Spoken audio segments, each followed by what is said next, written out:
నిషీదిహంతకుడు ధారావాహిక పార్ట్ 5 వినండి. రచన శ్రీ సిహెచ్ ప్రతాప్ గారు. జరిగిన కథ.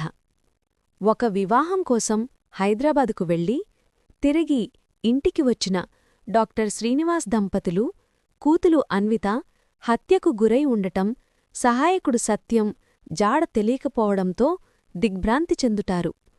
పోలీసులకు రిపోర్టిస్తాడు డాక్టర్ శ్రీనివాస్. కేసు పరిశోధనకు ఇన్స్పెక్టర్ విక్రమ్ రంగంలోకి దిగుతాడు. అన్విత అంత్యక్రియలకు శ్రీనివాస్ పెద్దకూతురు తన్వి, అల్లుడు జయసూర్య వస్తారు. ఇక నిషీదిహంతకుడు పార్ట్ 5 వినండి. డాక్టర్ శ్రీనివాస్ జీవితం ఆయనే నడిపించిన హృదయ విదారక కథాకళిలాంటిది.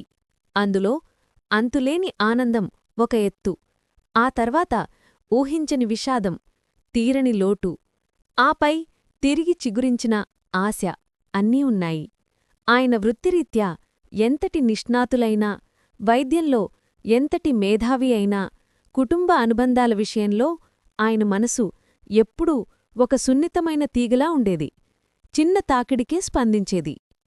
డాక్టర్ శ్రీనివాస్ తన బంధువు అయిన సరోజను వివాహం చేసుకున్నారు. సరోజ శ్రీనివాస్కు కేవలం భార్య మాత్రమే కాదు, ఆమె ఆయన కలలకు, ఆశయాలకు, ఆ ఒంటరి జీవితానికి వెన్నుదన్నుగా నిలిచిన సహచరి, ఒక ఆత్మబంధువు. ఆ ఇద్దరి బంధం అపారమైన ప్రేమ, గౌరవంతో ముడిపడి ఉండేది. వారి జీవితంలో మొట్టమొదటి సంతోషం వారి గారాల పట్టి తన్వి రూపంలో అడుగుపెట్టింది. తన్వి రాకతో శ్రీనివాస్ ఇల్లు ఒక స్వర్గధామంగా మారింది. తన్వి చిరునవ్వు, లేత బుగ్గలపై పడిన ఆ చిన్న అల్లరి కేరింతలు ఆ ఇంటికి కొత్త వెలుగునిచ్చాయి. ఆ ఇల్లు నవ్వుల కోవెలైంది. శ్రీనివాస్, సరోజ తమ కూతుర్ని కంటిపాపలా చూసుకున్నారు. తన్వి ప్రతి చిన్న అడుగు, ప్రతి మాట వారికొక గొప్ప వేడుకగా, జీవితంలోని పరమార్థంగా ఉండేది. వారి జీవితం పూర్తిగా తన్వి అనే చిన్న సూర్యుడి చుట్టూ తిరిగేది.